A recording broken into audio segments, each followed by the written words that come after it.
நீலகிரி மலை ரயிலில் டீசல் நீராவி இன்ஜினை பயன்படுத்தி சோதனை ஓட்டம் நடைபெற்றது. மேட்டுப்பாளையத்திலிருந்து குன்னூர் வரை டீசலில் இயங்கும் இன்ஜினில் 4 பெட்டிகளோடு மலை ரயில் சோதனை ஓட்டம் நடத்தப்பட்டது.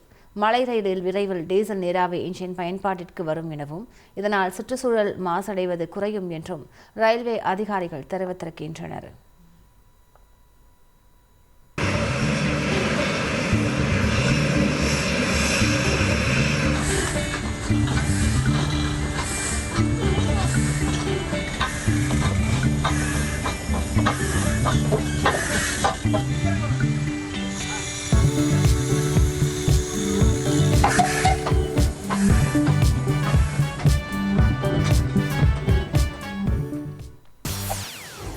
செய்திகளை உடனுக்குடன் தெரிந்து கொள்ள உடனே சப்ஸ்கிரைப் பண்ணுங்க.